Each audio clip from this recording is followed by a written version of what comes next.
Let's make planting this year's garden a lot easier with the Planter app. This app is packed full of features.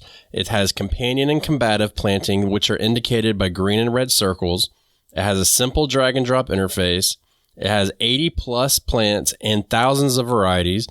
All the info is needed to grow veggies, including when to start seeds, transplant, and harvest, the ability to create custom plants and varieties, a growing guide with in-depth articles to supplement the quick info in the app, not to mention that you can view it and use it both on your PC and on your mobile device, so you can always be planting your garden on the go. This app is used in my garden year-round to plan the upcoming seasons, reference the last year's seasons so I know when to rotate, and it also helps me to learn more about companion planting using the visual cues. When you create your garden, it's going to be based on the dimensions, and each block is going to be a square foot. I've had a lot of fun using this app, and the Planter app, which is spelled Planter, is available in your app store on both Google and Apple. So what are you waiting for? Get out there and plan your garden, and use the link below to get a discount on the Planter app. To have a good harvest, one must plant good seeds, and must also use the right kind of fertilizer. The carrots have grown large and firm. How good they will taste. All right, now that we got pests and all that stuff out of the way, Batavia, why don't we do something a little bit more bright and cheery? Let's talk about some easy spring gardening crops. What do you think? Oh, yes. Let's talk about them so I can learn what they are. Yeah. We could keep it difficult and just talk about the hardest ones to grow, but that's lame. Well, no. No, I'm not about the hard. And weeds don't count as a spring crop. Maybe not in your garden. Yeah. So. I just planted some dandelion. What you talking about? Well, that is, what is it? A weed is only a thing that you don't want to be there. That's what makes it a weed, right? I guess. And for the record, I did not plant dandelion. I'm not into that. Remember the I other... got plenty of that in my grass. I don't know, a couple episodes ago, you told me about, I should put that, what's it, polyurethane material? That's not the term. That plastic material that you put on top of your chicken coop. I should put that on the back wall of the cage baby. Remember the weeds that are growing in between? Yeah, did you do it? So no, I didn't. And every year I weed the cage baby twice. I do the official, we turn the soil over, I weed then, and then it takes me like a week and a half or 2 weeks to plant. And guess what ends up happening? What happens? All of my new friends are poking their heads out. And they're absolutely weeds. They aren't volunteers. Volunteers being things that I want. So I'm going to ask all of our listeners, first of all, you should come over to the Backyard Gardens community Facebook or Patreon. Patreon will support us, but if you come to the Facebook, I want you guys to put up a bet about if we're going to get the cage baby to either be a chicken coop or a greenhouse. I want y'all to weigh in, and maybe if we get enough votes for either one, maybe Miss Batavia will do it within 3 years. I'll give her a break and say 4 years. I just became really emotional because I feel like the amount of pressure that you just created for me, like, just because someone votes on something on Facebook, like I don't have to do it. I feel like there's anxiousness and anxiety right in this moment. And I have on, because it's still spring here, I have on 3 layers. I feel like I'm starting to sweat a little bit. Like you have to. If it's voted on, you have to. That's in the story. I'm going to take a beat here. Let me calm down. All right. I was planting the cage baby today. You're ruining this for me. I throw some chickens in there and till it right up for you. All right. So the easiest spring crops to grow. Believe it or not, they're not all easy. I think for me personally, it's, I like to do a lot of easy and a lot of, a little bit of hard, sorry, not a lot of hard, because that would make it difficult. But I think each year I test the waters about a few new things. So I think at the end we'll talk about a little bit about what I've been testing, and maybe Miss Batavia's testing something. Maybe she's not. We'll find out. So what's your first easiest crop to grow? Lettuce. I knew it. Damn it. I should have put a bet. I should have called my bookie. This is the only time you making me go first benefits me, because I can get to the thing before you get to it. Lettuce. You said it with authority, too. Look, everybody, she leaned into the mic and stared me dead in my eye and said, lettuce. I'm like one of these kids that's in the draft. I'm taking my talents, too. Mm-hmm. I have to fight the urge. I started the first flowers I started this year indoors were zinnias. And I think I did and I know I'll plant more of them, but I started maybe 18, 3 6-packs. Mm-hmm. They were the first things to pop up because quiet as kept. I was starting them at the same time I was starting my peppers in mid-April. Listen, people, this is where I'm at, right? Accept it. This is my truth. And so when they popped up, I was kind of let me plant more zinnias, being driven to the thing that does well, doubling, tripling, quadrupling down on it. I have a tendency to do that. So lettuce, and probably because just lettuce has done so well for me. Yeah, it comes with some challenges, though, depending on your area. But it is generally an easy crop because, you don't really have to wait for it to be done before you can harvest it either. You can just start harvesting whenever you want. I have easily 100 lettuce volunteers in my front yard. It's all in random beds. It's in containers that I left out. It's in my wood chip walkways. It's everywhere. It's in my mailbox. It's coming through my steps. It's maybe not the last two, but it's everywhere. And so for me, that means doing nothing and it's growing. It has to be easy. Well, the fact that you have lettuce volunteers coming up everywhere tells us what you did last summer. Why don't you focus on the now and not focus on me meaning to go and collect those seeds for months and never getting to it, then eventually them being blown all over my front yard. Yeah, that's what happened. So look, I'll tell you a story real quick about saving seeds from lettuce. I saved some lettuce seeds and I cut them. I put them in a bag to let them finish drying. Forgot about them for a year, came back, and I was like, oh, hell yeah, I'm going to have some lettuce seeds. Cool. Started going through all of it. Dude, I got 4 seeds out of it. I don't know what happened, but I was not successful at that mission. But that is part of my problem with them is it's quick to bolt. I just had somebody the other day actually, and if you're new to the show, I'm in zone 8A in North Carolina, and Miss Batavia is in 6A, Chicago, Illinois. And so they contacted me and said, I'd like to buy some lettuce plants. This is an old posting I had actually deleted. I don't know how they got it. And I was like, dude, lettuce is done. If you don't have it planted, you ain't getting it's 85 degrees right now. And this is the day before we're releasing this, just so you guys know. So, it's hot. And it's, I got a bed full of lettuce that's about to bolt. So that's really the biggest challenge for me. For lettuce. Otherwise, I agree with you. It's a fairly easy plant to grow.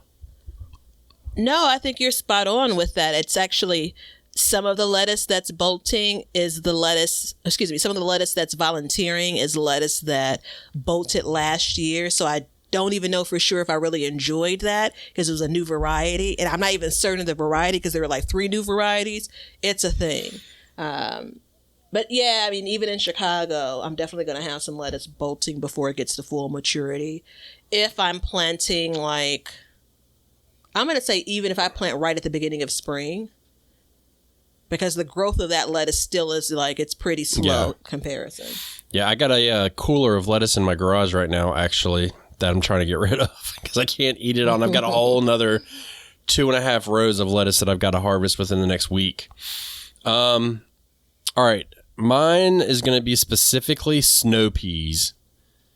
So, and the only reason why I'm going to say snow peas and not all peas is because I haven't mastered snap peas yet, regular peas. But snow peas are easy because as soon as you see the pods, it's time. It's the first thing in the garden.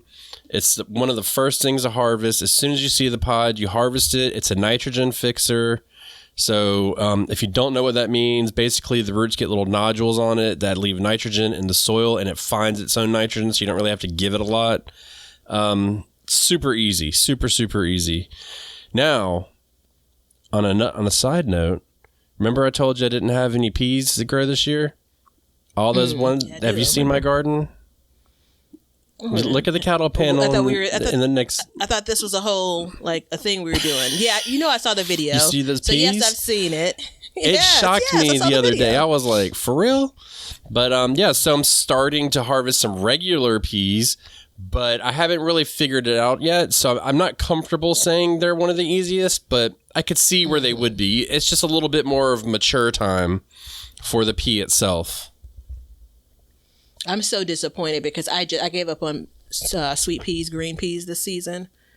And I mean, that was one of the first things I was supposed to get out and plant, and I didn't. Mm-hmm. But the last couple of years I have planted them. They've been pretty easy. And I mean, it maybe a little bit of tying up, but not even that much of tying up. So I definitely get you. I think... you got me? Snow peas. Yeah. I got you, boo. Snow peas are also something that I've only planted a couple of springs, not this one. And again, once they're in the ground, I mean, give them something to climb. That's it. So I can dig it. You can dig it. This one is almost add an asterisk. So Batavia asterisk. Spinach. Yeah, spinach. And I know what you're thinking. If you've listened to more than one episode, you've probably heard me say, I've never had a bed full of spinach. I take that back. 1 year I planted spinach and it all came up like I wanted. Just one. I've been trying to plant and grow spinach for 7, 8, 9 years or something. I've had one season where it's okay, this is it. The other spinach that I've gotten, I mistimed it in the fall. It overwintered. And so for nothing else, I know when spinach starts to grow in my garden in the spring. When is that? Right. Well, it's in my phone on a picture. So, I mean, I don't know right off the top of my head, but it definitely is March, right? When I started to see the beginnings of spinach saying, hey, how you doing? Leonard, look into our phone and find the date for us. Now, the reason why I ask is because I'm actually having a good spinach year this year. I don't want to toot my own horn on that one because I've had a really hard time growing it, but I did something different this year. I used that fancy seeder that I got. Yeah, it's an automatic seeder. I will try. I'm not even going to lie, everybody. It's not going to be in the Amazon list by the time you listen to this, but it will be on the Amazon list eventually. You can check and see if I already put it in there because I did a video about it, which it's really stupid looking. But once I figured it out, every single thing that I planted, especially my spinach, came up like it was supposed to. I think it's got a lot to do about my timing and stuff like that. But I have a difficult time growing spinach because of the fluctuation in the heartbreak zone. But this year I'm having a good year. Now I'm growing a hybrid spinach. I'm growing a Sun Angel variety, which is more heat tolerant, supposedly. So you know how I am about that kind of stuff. But yeah, I don't really drink the Kool-Aid, everybody, just so y'all know. But yeah, I agree with you. Especially if you live in a northern climate, like when I lived up north, I was trying to find it. I used to have a picture of my first garden that I planted as an adult. And it was my spinach. And if I'll keep looking for it. I want to post it online because it's kind of cool to look at. But man, I grew spinach for months and months when I lived up in Massachusetts. So that's a good one. This is, I may not know because the spinach that volunteered in or I don't know if you refer to it as volunteer, given that I did plant it last year and it didn't come up. Or it there were just maybe 2 true leaves. I think the front yard spinach survived the winter.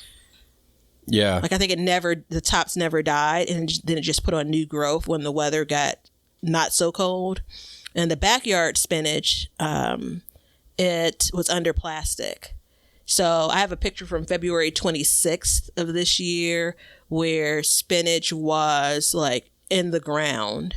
And it's grown since then. So one could argue that if I had gone out potentially and dropped seeds in February, maybe so.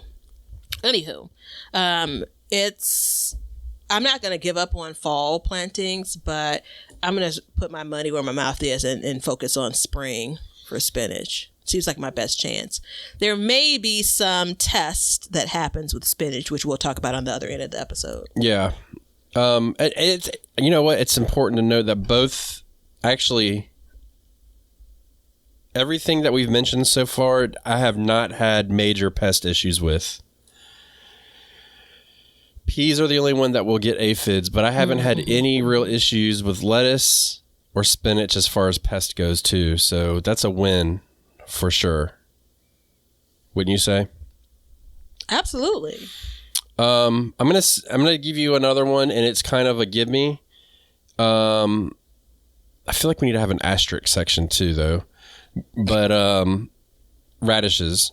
I mean, dude, it's a give me. They're super easy. They're super fast. If you bake them, when you eat them, they're a lot more fun than if you put them in salads.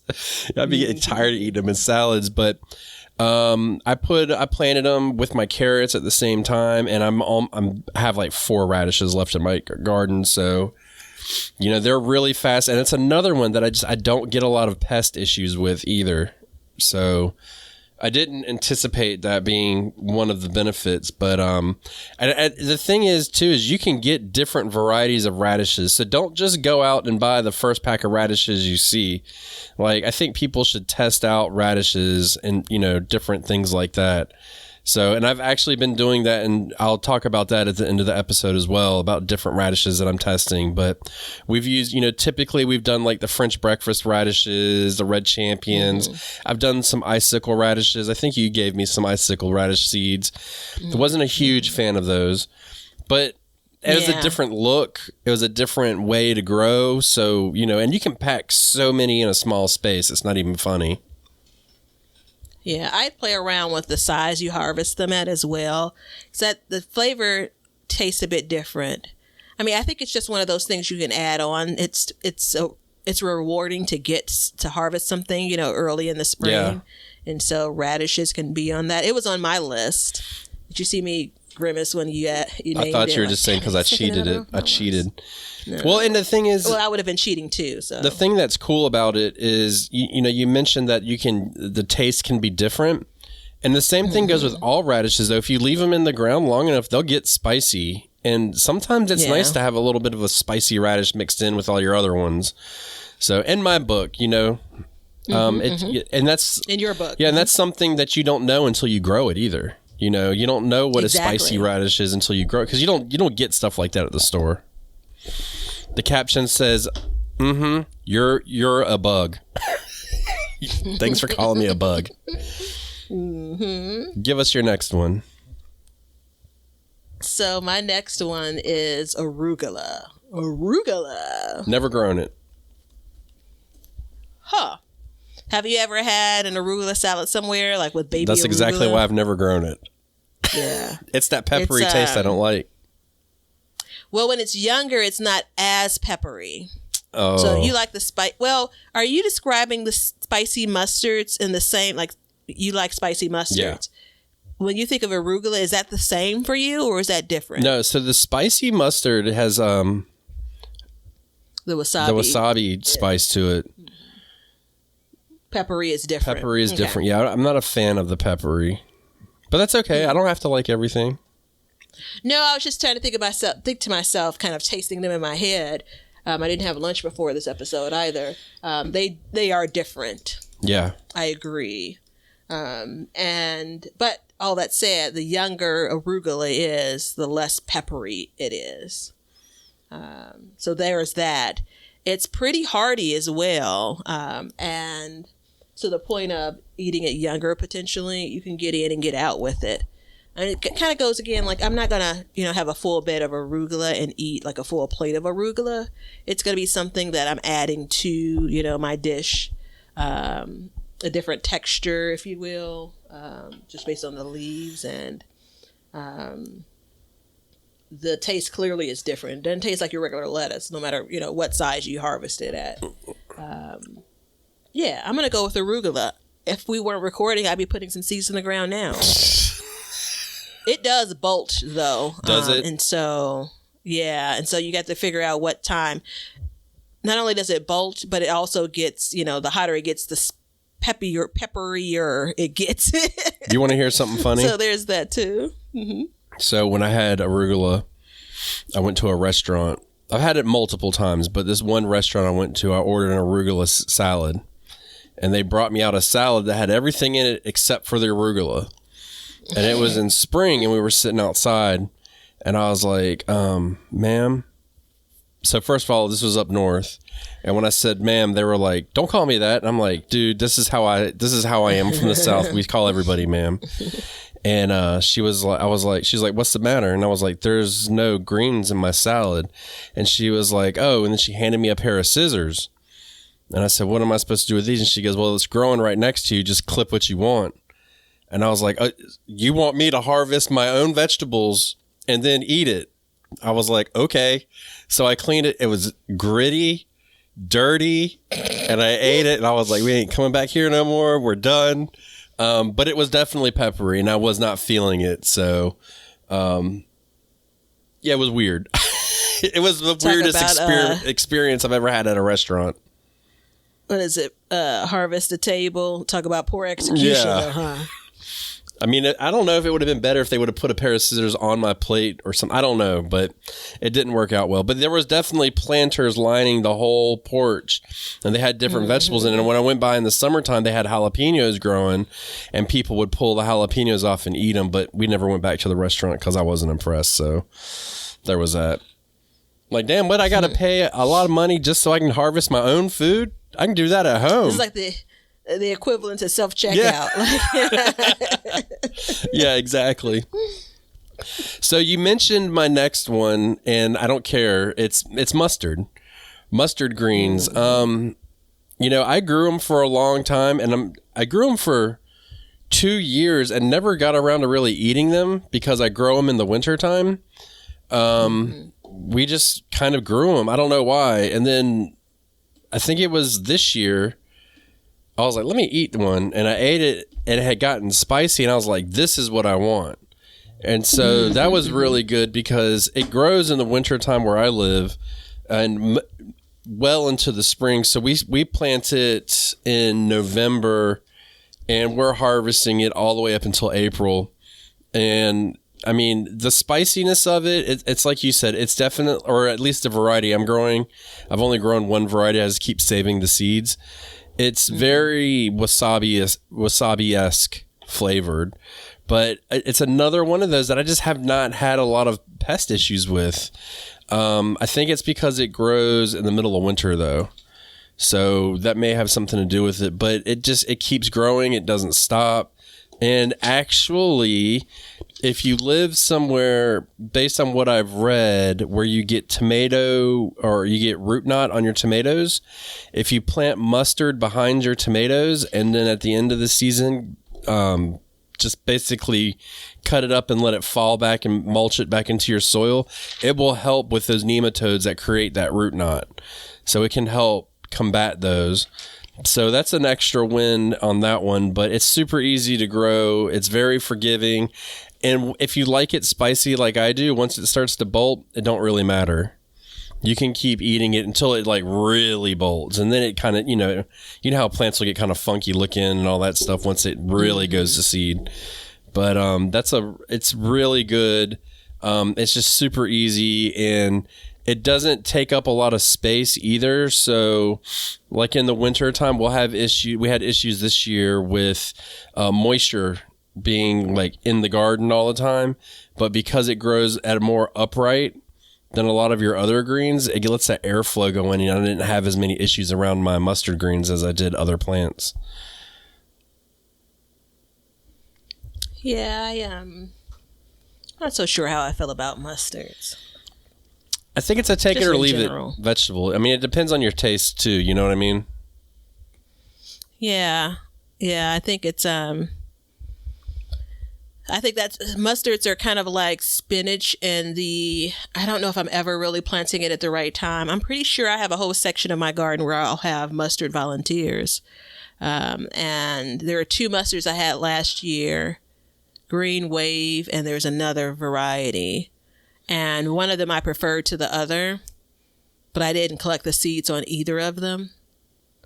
And there are definitely some seeds that are flying around. And so I'm hoping that that's what I see volunteering as well. Maybe I'll give it a chance to taste it. There's something to be said about, it's only starting to germinate when the weather wants it to germinate, when the soil is warm enough. Right. You know, so it also tells me that it wouldn't have made a difference if I would have planted mustards earlier in my garden either, which says something. I think I'm actually okay with moving on to the next category, unless you have another. No, I think that you feel strongly about. No, I think because it's so late in the season, I don't think we should, you know, I'm thinking of like root crops and stuff like that, but some take a long time. So, but no. But I wouldn't describe some of these root crops as easy either. No. Some of the root crops you may And I think that's what we're going to talk about now is we're going to go into Batavia's favorite section. The one is the asterisk section. It's easy with an asterisk. So, yeah. Do you have a certain one that's got an asterisk behind it? One that has officially become easy within the last two growing seasons, and that's carrots. It has an asterisk because, I mean, how many videos have you seen? Young Ben has one about how to germinate carrots. You know, yeah. So the issue with them, and I've experienced this as well, like you can't let the soil get dry, right? You got to keep that thing damp. Yeah. But once they germinate, it's off to the races. There is a little bit more work as it relates to thinning if you didn't kind of space your seeding, which a lot of people don't, myself included. But man, I could just be coming off of a really good carrot year, and maybe I'm overstating how easy it is, but I did nothing after they germinated, and then I thinned. That was it. That was all. That's the best kind of crop. You just wait for the harvest. Yeah, you just germinate and grow. Yeah, the germination is definitely something else. You know, today I just harvested carrots. And there was definitely an asterisk behind that harvest, but there's a reason why. But yeah, there's, you know, the germination time on them can be up to 21 days. Now, last year I planted them and I had carrots germinate in 3 days. So there is that. I don't know what happened. I think it was just like the right amount of moisture and the temperature fell long enough. I don't know what it was, but we definitely had germination very fast. And I started doing it differently too. I started planting them pretty deep, and that worked out really well too. So that's definitely an issue. And I think the length of time that they have to grow is another asterisk reason for it as well. I mean, dude, they say 70 days, but yeah. I mean, my carrots that I just harvested today have been in for 5 months, and I didn't really get totally full-size carrots. Now, that could be because it got bit by the cold, you know, the Arctic blast. It could be because it could be a number of things, but, you know, there's definitely an asterisk behind it. But I think it's one of the most rewarding crops to grow. I can tell you that. And it won't bolt until it gets like real hot. So there's that too. The flavor is not as good, but. So you're listening to this on Happy 420 on the 20th of April. Mm-hmm. Last year I sowed my carrot seeds on April the 25th. Just call it the 20th in just Chicago. To be cool. Just say 420 to be cool. I still haven't sowed carrot seeds yet, so you got time. I'm gonna do it tomorrow. Clearly, now I said that. I mean, again, it could be in some places it may be getting to the point where it's too warm to start those out. But it worked last year, and I'm hopeful for this year as well to get those sowed, germinated, and start growing. What did I do? I was harvesting carrots up and through some point in August, which again, I think it's kind of unique. I think maybe some of us in the Midwest or that have temperatures like we do could probably get away with that. So I'm trying to balance that idea of like, when was the earliest carrot that I harvested? Because 70 days, is that what you said you were at? 75 months? You didn't say you were at 5 months. I planted them 5 months ago. Yeah, I planted them in the fall. And so to be clear, I had it stored in my memory bank, but then I'm like, he couldn't have said that. No, when you plant them that late in the year, they don't stay that long. They They're not growing all that time. Yeah, they're not growing all that time. They sit dormant for a while. So that's why. But usually usually, like, the first year I grew carrots, I think I planted them around, I think it was now, actually. And I was harvesting them by, like, mid to late June. And that was the best harvest I ever had, actually. Everything was fully grown. You know, there was no, like, stopping for the cold or anything like that. So I think that had a lot to do with it. I'm going to give you one. Cabbage. Asterisk behind the cabbage. Huh? Yeah. Okay. Do tell. So it's easy to grow. You basically plant it and you wait for it to head. But the asterisk is you got to stay on top of the pest situation. Mm-hmm. You know what I mean? They don't call it the cabbage looper for no reason. So there is that. But that being said, it's the most common pest. So it's not easily eradicated, but the telltale signs of it are very easy to find. And I mean, it's like a double asterisk. The other problem too is sometimes they take a long time to head up. You know what I mean? Mm-hmm. So I've been blessed and cursed at the same time by growing this dwarf variety for all these years. So I'm getting away from that and going to like full size varieties. So we'll see what happens. But for the most part, they're fairly easy to grow except for the pest issue. What do you think? It's your asterisk. You could use it how you choose. You think so? Okay. I mean, I don't have a ton of experience growing cabbage starting in the spring. I've only probably grown it maybe like 3 seasons total, maybe 4. And it's been mixed. Sometimes it's been starting in the spring, and then sometimes it's been planting it like pretty close to the end of spring, early summer, and it's worked out for me still. I've had issues, and this is the gardener though, issues with shading, the crops getting shaded out. And so like there's a window where that thing is supposed to be, again, going to the point of producing a head, and it did happen. I think it's less about planting it in the spring and the beginnings of growing it in the spring, and more about when do you end up with the harvest. So if you're like me and you're planting it maybe mid-spring, then you're getting into summer. I think pests are absolutely, potential for a nightmare. I think you have like the heat of summer, and I actually had some, like one head of cabbage last year, like mold out, like based on the watering and the heat and how the cabbage was, leaves were kind of folded in on each other. So later in the season, in the growing season, I think it becomes maybe an asterisk around it, but not necessarily during the springtime. I think that's fair. For me, it doesn't work that way because our cabbage season ends so early. I mean, we are going to be harvesting as much cabbage as we can within the next 2 weeks. So I think I got a pretty big head out there, and then about a week later get another one, and then I've got a bunch of small ones. So we'll probably get a couple more 18th century doorknobs out of the garden. But I mean, I haven't had, actually I take that back. This winter, my cabbages did get that white mold from the moisture that it was retaining underneath it. So there is that. It's nasty stuff. Yeah. So. Well, I'm going to go ahead and toss in my beloved broccoli, which has become my beloved, as an asterisk, only because, and this is the only reason, it's because of the bolt factor. Yeah, dude. You want to talk about something sensitive? The timing that you need to plant your broccoli in to get to the point of harvesting before it gets too hot. And there's that part of like timing is really important, but you don't know what's happening with the next 90 days, how hot, if you get a week of a hot spell.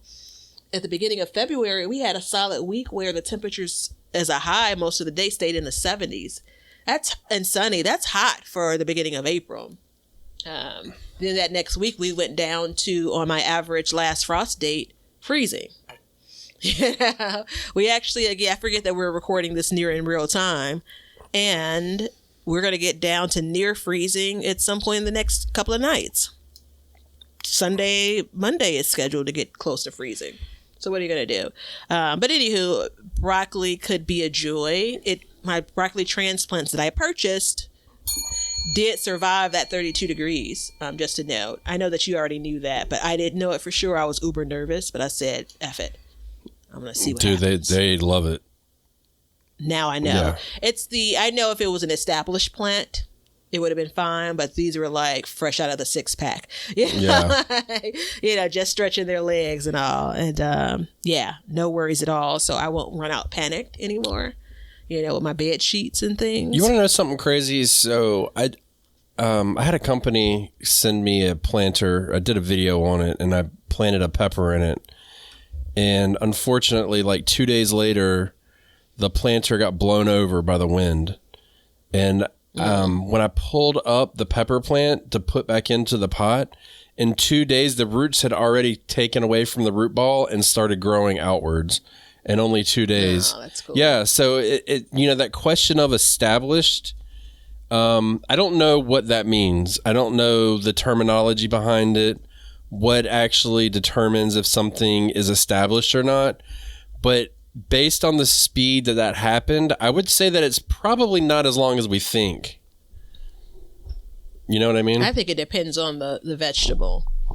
Because I've planted so I've sat for weeks and weeks, sometimes months, and said, this is what I'm going to plant. Get out there, maybe plant it, maybe do something different. And then a week goes by and I'm like, no, I don't want to do that. And so a plant is in that space for a week. I pull it up and it looks like it did a week ago. So I think it depends on the plant. I think it depends on how well you've cared for that transplant to begin with. So if you go back to your growing of peppers, they probably were, air quote, pretty mature as far as transplants go. Where what I'm planting, maybe, in the examples where I pulled it up, maybe it's not. So it could be that all of them do get established sooner than I think, or it could be per vegetable. Yeah, I think, and I think the temperature has a lot to do with it too. I mean, if you're planting your broccoli transplants that you've purchased, you wait for a slight warm spell. I think you would be a lot faster than if you're like really trying to squeeze something in, kind of, it's going to get cold in the day. Let me get it in now. But then, in the next couple of days, it was going to be warm. Like, I think you can kind of work around that. And, again, like I've pulled stuff out of my garden, same thing. And I swear the roots have not gone past the initial root ball. I don't know what it is. Mm-hmm. The plant grows. Mm-hmm. But when I look at it, I don't see anything different. You know what I mean? Like, it's all still there. So it's confusing. Well, you're talking about like a plant that's all grown up? Yeah. Yeah. So that's different. But yeah, me too. Like, how is it? So then the question in my mind is like, well, is this plant not established? Well, it's funny. I was watching something recently. And it was, it was one of those, it's the classic, you said it, I've said it, we've all said it, plant the tomato plant deep because these little hairs here, they're going to turn into roots. And I'm like, is this like another thing to feed that's not really going to contribute to the plant? I don't know. I'm kind of questioning that, like not that it doesn't happen, but how it benefits you and your plant. But let's not go there. I've pulled tomato plants out in good tomato years. And I'm like, this is it? Yeah. What happened to I've got, what the biggest root is that I've pulled up? That almost got dirty for a minute. The biggest root I've pulled up is a sunflower plant. Okra is right next to it. Even when I pull up my beloved collard green plants after a wonderful season with them, I'm kind of like, this is kind of puny from what you're expecting, right? You're like, I thought this thing was going to break through the concrete that this garden bed is on. No, that's not what's happening. It's crazy. There's something to be said about, while it's not the size of a tree trunk, there still is, these roots have grown enough to be able to gather the nutrients they need. So I don't want to don't be planting things in like 4-ounce cups or anything like that. Let's not do that. Now, the worst I've ever had with that is planting the plants in those compostable cups. Those peat moss cups, I hate those things. They don't do what they're advertised to do. I've pulled those up and the damn cup's still totally intact. and you're basically growing out of a cup. So you and I were talking about the other day about how the injustice of like these products that are just bad. They just don't do what they say they were going to do, and they're uber popular. That's one of them. I've had that exact same thing. You're like, oh, okay, so I really did have only 2 inches to grow in here, 3 inches to grow in. That's a crock. Yeah. It is. It does break down, meaning like I've seen people just tear it up and dump it into their garden versus the design was to basically take out the bottom. I've done that too. And I still pull up the damn cup at the end of the year that's been ripped up into I've cut it up. I've done everything. So I do want to say this about broccoli though. I've made a decision. I'm not planting broccoli in the spring anymore because it just gets like right to the edge and then it bolts. So I've got to really hone in my fall planting a little bit better. And it's super sensitive, man. I don't get it, but it's, I've grew calabrese broccoli this spring, and I was getting some nice heads, and then I'd go out the next day and they would just start separating. And so essentially what I would do is my wife, bless her heart, she would go and she'd buy broccoli and she'd cook dinner. And there was a lot of meals where like every vegetable on the plate we had grown, and we were eating broccoli one night, and I'm like, "Is this my broccoli?" No, my son asked that, and she goes, "Did Daddy grow this broccoli?" And she goes, "You see that little one down there?" And he was like, "Yeah." He was like, "Daddy grew that one." And so he eats it. He was like, "This one tastes better than all the other ones, Mommy."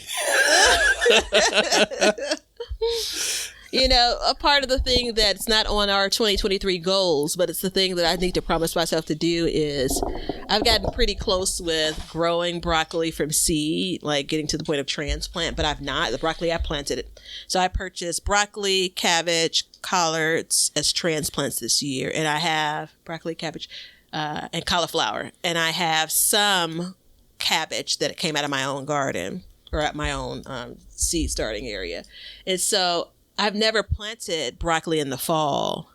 And I had that Ben moment of, I bet it could do pretty well. Because if you think about how cool our fall gets, if I could start off with a transplant, like late August, I got to look up on our, extension service, probably late August, early September, I could probably get into a pretty good place, like harvesting maybe sometime in November. Yeah. Something to think about. But at this point, I'm not going to, if my broccoli doesn't do well, the transplants, then I'll be more driven to it. I would like to not grow broccoli at all in the spring if I could, to your point, and instead grow it in the fall. It's just, it's like, it's like raising teenagers or something. You don't know what's going to happen. It is, man. You've tried all you can. It is. It's temperamental. It's bad. It's like it's going through puberty. I don't know what the deal is, but there's a huge asterisk by broccoli in my mind. I don't agree with that one just because of that, but that's okay. It doesn't even make it to the asterisk list? No, it doesn't make it to the asterisk. You're going to notice that we're not even going to mention cauliflower here. It's sit right there with, just because it's so easy to bolt. Damn. I'm going to stop harping on it though, everybody. I'm going to stop harping. Well, you know what? I was looking at my plant starting date. Again, I went back to my extension service, and I realized the years I've harvested cauliflower, I've harvested it after I harvested the broccoli. I don't know by how much, maybe a couple of weeks. And my extension service suggests that I plant cauliflower weeks after I plant my broccoli. Yeah. So broccoli, by that definition, should be more sensitive to heat than cauliflower, where it could take a little bit more, kind of summer heat, if you will. Well, it goes the opposite way, though, in the winter and the fall. It's terrible, though, once it, bolting looks different in cauliflower, and it's the worst. Yeah. Try one piece and then don't put yourself through it. Let's throw it out, but give it to the end. Yeah. Don't do it. So I'm gonna give you an asterisk one, but I want you to promise me that you won't yell at me or roll your eyes or do anything. Promise me. Nope, can't Please. Promise. Okay, cool. Potatoes. Potatoes are easy.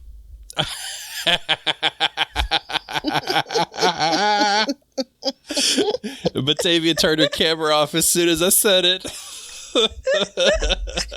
I want to keep my promises.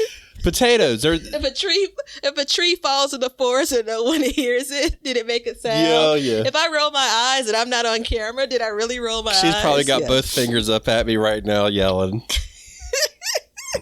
Luckily, she didn't mute it. But no, seriously. And I'm going to tell you why, because I'm having an issue, a personal issue with potatoes. So potatoes are, you plant them earlier than a lot of vegetables, right?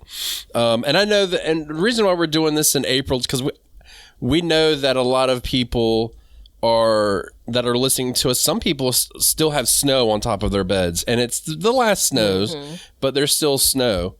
But the problem is it takes so long to grow it that it really falls into this spring summer category. So for me, what I'm having is I have 2 beds right now. One of them I have given my son to grow in for the year, and he wanted to grow potatoes. And so we have these 2 beds completely tied up with potatoes, 100% tied up, and they probably won't be emptied from potatoes until, I'm going to say, almost June to mid-June. So at that point, you're at this weird spot of like, what do I put in behind it? Not to mention that it does have pest issues that are controllable, but it's kind of a sticky situation, and they're a little bit more maintenance. But the reason why I'm putting them on here is because I think they're really worth it. If you've been listening to the show for a long time, it is a complete 180 from what I've said in the past. And I that's fine. You can spit on my face or whatever, but actually don't do that. But it can just be, it's a tie up moment. You know what I mean? It's hard to deal with. It's been a real roadblock for me in my garden because I have this plan, but I have to wait until these potatoes are done. And really, they're not going to be done until it starts to get hot, and then they die back. Mm-hmm. Yeah, I mean, it's. I think it's referred as a tuber versus a root, but I dump it into the root crops. Yeah, okay. And I've come a long way. Yeah, no, I've come a long way when it comes to my fear of root crops, my lack of confidence in root crops. But the tenets of that is you got to wait to see what you pull up, right? So leaves on top are an indicator, but they don't tell the whole story. And that's probably, if I were to add an asterisk to it, I mean, don't get me wrong, when they do well, it's worth it. I think the idea of like putting a piece of a potato in the ground and then getting more than one piece back is pretty amazing. It is.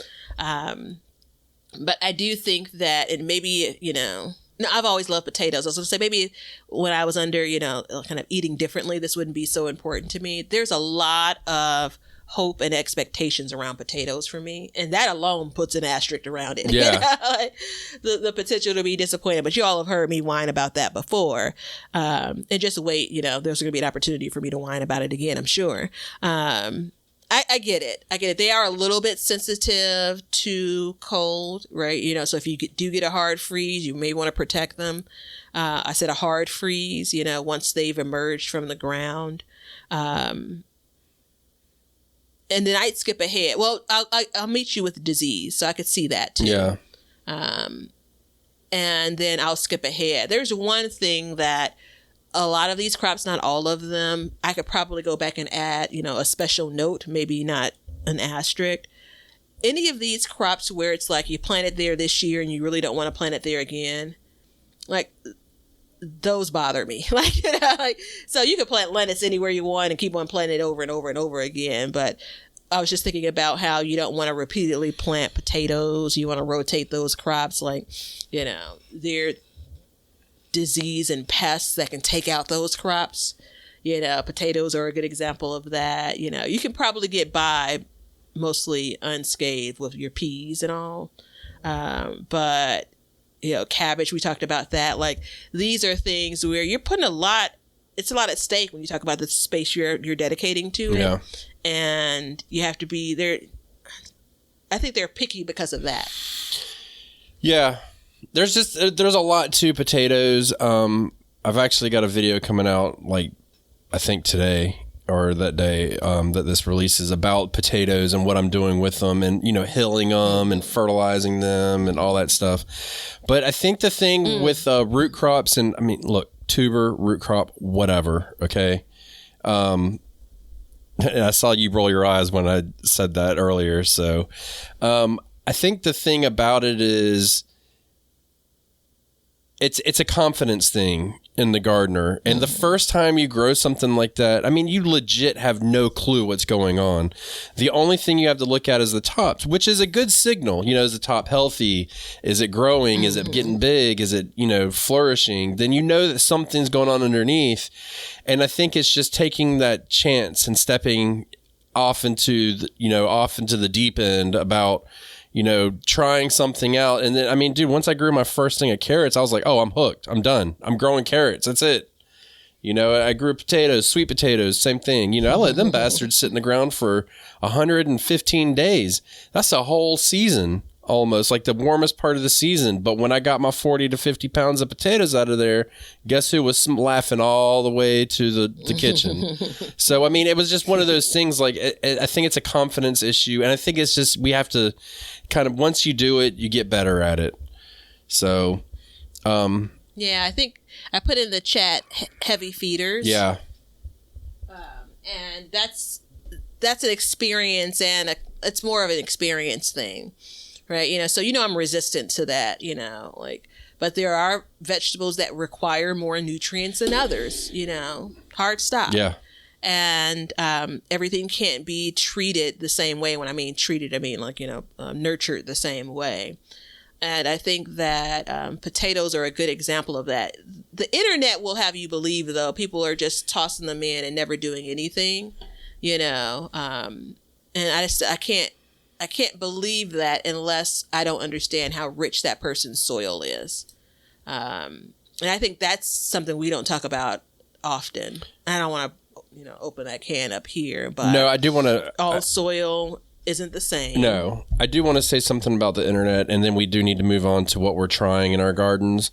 Oh, good grief! We have a whole nother. This is another. This episode? is a very, very here? quick one. Just trying, easy crops. We're trying to do whatever. There's this website, and if I Google and growing, or a lot of times is like growing X plant in North Carolina. This one website has been coming up a lot lately, and every single thing I've read on the website is 100% wrong. It's like you can't grow anything anytime, but in the most perfect weather. And, it's saying that kale can't be below freezing and all this stuff. And when I say freezing, I mean 32 degrees. And immediately you're like, no, that's not right.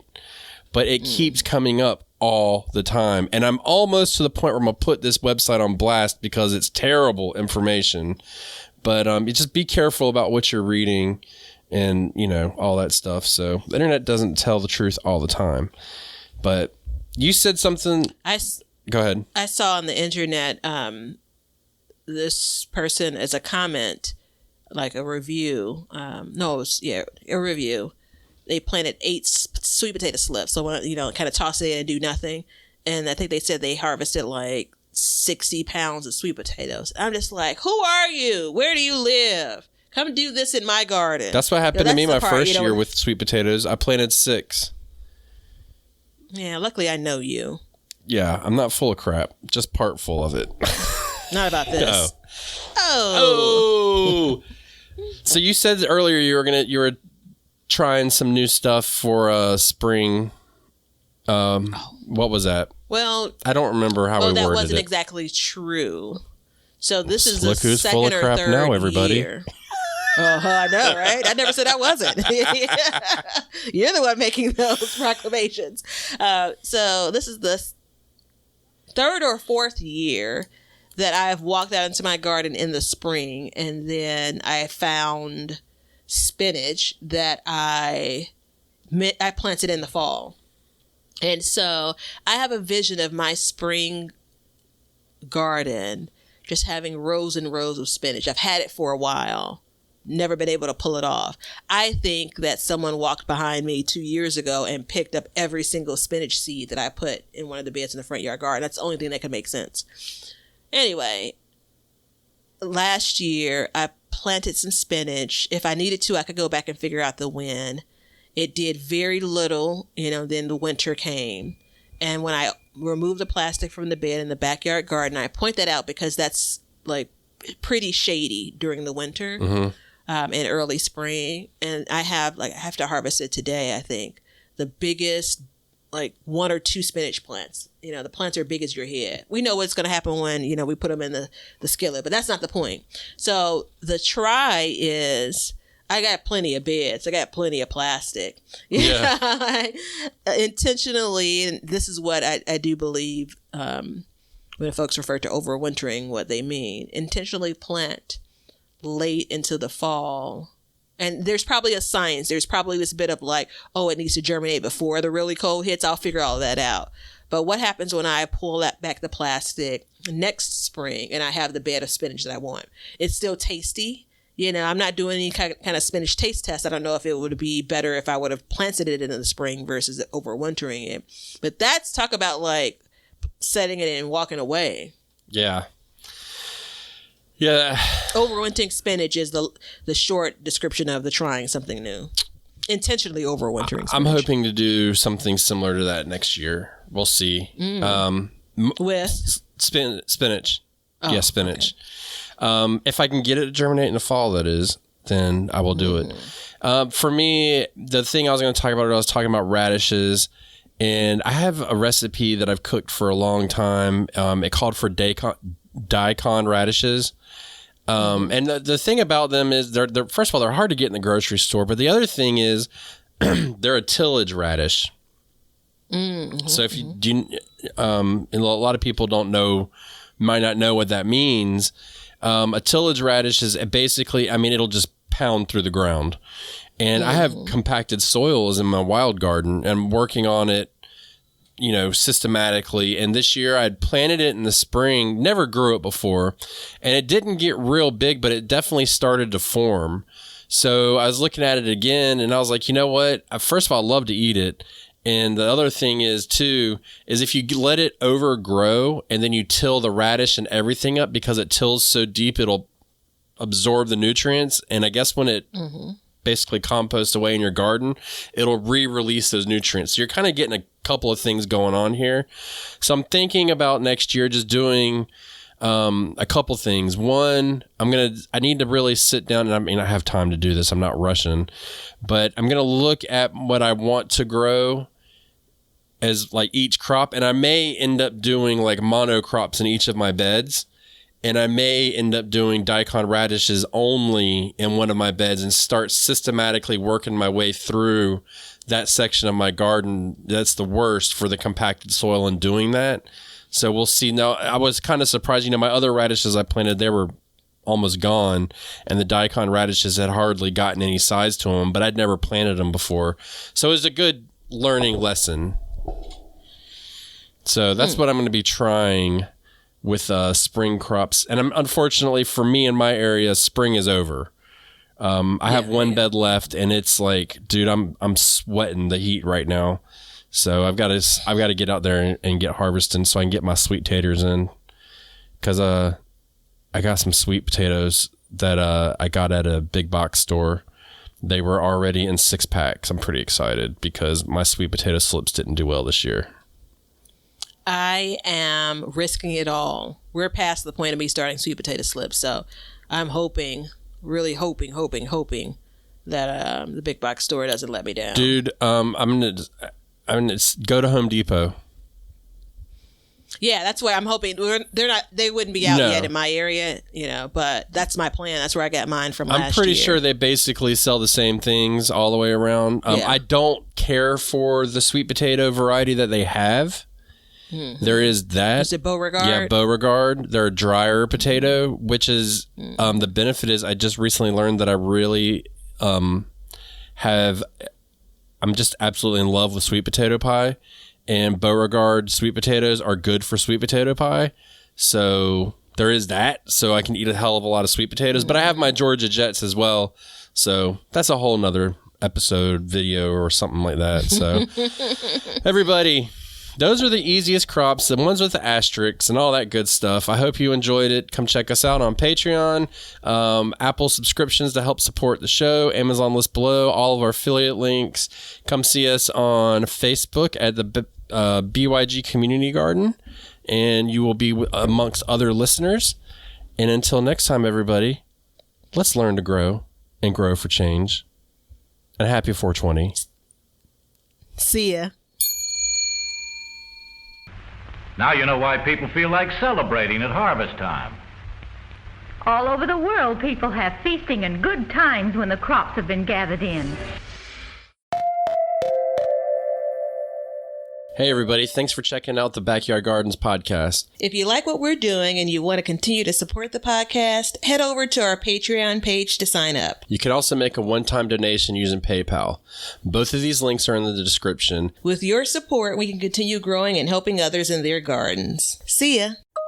If you guys want some Backyard Gardens gear, go to the link below and check out our t-shirts, mugs, pint glasses, and other gear. All purchases go towards helping to support the show, so thank you so much in advance, and we hope you enjoy.